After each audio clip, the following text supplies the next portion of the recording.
6월 2일 상암 서울 월드컵 경기장에서 치러진 브라질과 한국의 A매치 경기가 일본에서 화제가 되고 있습니다. 이번 A매치는 월드컵을 5개월 앞둔 시점에 각 팀의 전력을 확인하고 벤투호가 강팀을 상대로 지난 3년여 동안 강조해온 빌드업 축구를 잘 펼칠 수 있을지에 대한 평가전이었는데요.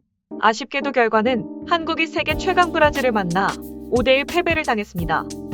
이날 브라질은 네이마르를 필두로 파케타, 히샬리송, 하피냐 등 이름만 들어도 어마어마한 선발 공격진을 앞세워 한국을 압박하며 공격을 펼쳤고, 미드필드와 수비에서도 세계적인 선수인 카세미로, 프레드, 산드루, 실바, 알베스 등의 스타 플레이어들이 빠르게 공격과 수비를 오가며 한국을 상대로 세계적인 축구 레벨이 어떤 것인지 확실하게 보여준 경기였습니다.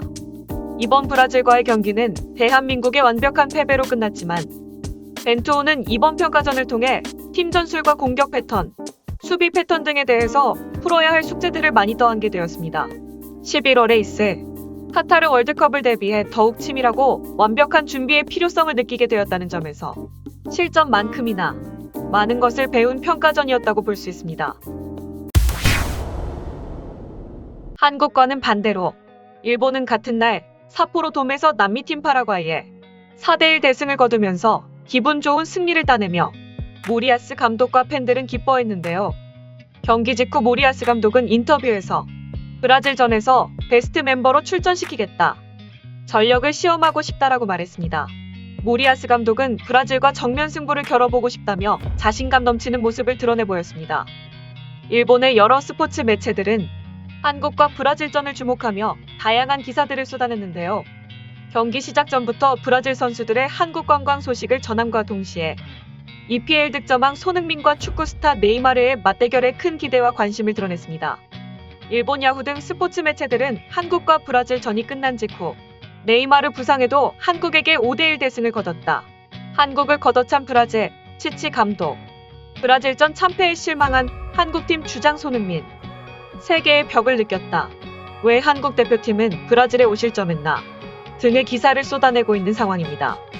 일본의 축구 팬들은 같은 날 치러진 한국과 브라질의 맞대결에 대해서 어떤 반응을 보이고 있을지 관련 기사들과 각종 SNS에 실시간으로 올라오고 있는 댓글들을 살펴보도록 하겠습니다. 역시 브라질은 강합니다. 브라질 멤버들이 한국에서 관광과 클럽을 즐기며 화제가 됐기 때문에 조금은 한국에 고전할 거라고 생각했는데 결과는 완벽한 압승이네요. 한국은 유럽에서 활약하고 있는 선수도 많고 아시아에서는 압도적인 힘으로 예선을 돌파한 팀이었던 만큼 나름대로 균형 잡힌 팀이라고 생각했는데 세계와 차이는 너무 크네요. 일본은 4대1 승리로 방심해선 안 됩니다. 파라과이와 브라질은 전력차가 큽니다. 모리아스 감독도 선수 기용과 명확한 플랜을 세워서 브라질을 상대해야 할 것입니다.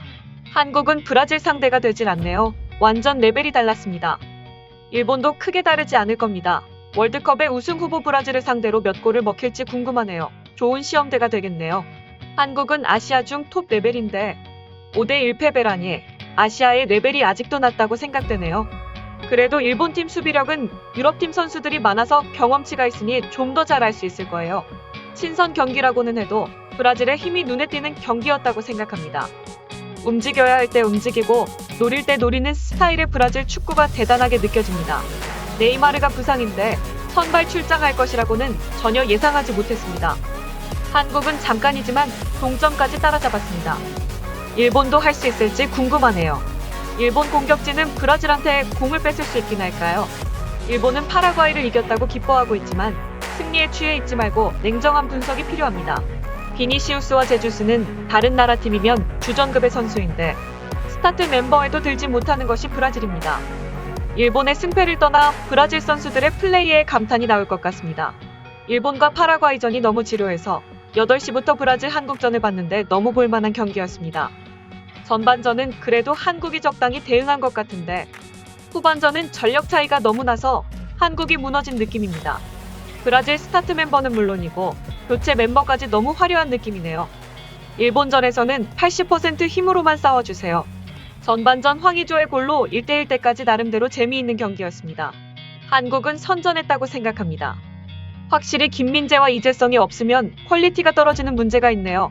일본은 어떻게 될지 기대가 됩니다. 브라질은 수비에서도 롱볼로 걷어내지 않네요. 짧은 패스로 풀어나가니 한국은 좀처럼 공을 뺏을 수가 없어요. 브라질 선수들이 개인 기술도 좋고 압박이 좋아서 세컨볼도 한국은 거의 주울 수 없네요. 네이마르가 훌륭한 선수인 것은 틀림없습니다. 하지만 네이마르 이외의 선수들 역시 너무 훌륭하네요. 네이마르가 출전하지 않았다 해도 브라질은 브라질일 듯합니다. 레벨이 너무 다르네요. 한국 팀이 결코 나쁜 팀이 아닌데 이번 경기는 붕괴되고 있네요. 한국도 황희찬, 황의조, 손흥민의 공격진은 골을 넣을 수도 있을 것 같은데 미들과 수비가 브라질에 겁먹고 공을 뒤로만 보내니 공격진의 공이 전달이 안 되네요. 브라질전에 최선을 다해 좋은 결과를 만들지 못하면 월드컵에서 독일, 스페인과 승부할 수 없습니다. 파라과이전을 잊어야 합니다. 일본을 상대로 브라질이 이 정도 강도로 해주면 좋겠습니다. 좋은 평가가 될 것 같습니다. 등의 다양한 반응이 이어지고 있는 상황입니다. 일본의 축구 팬들은 아시아 탑 레벨의 한국이 5대1로 무너지는 모습을 보면서 브라질의 화려한 멤버와 경기력에 감탄함과 동시에 일본과 맞대결이 기대된다는 반응을 보이고 있었습니다.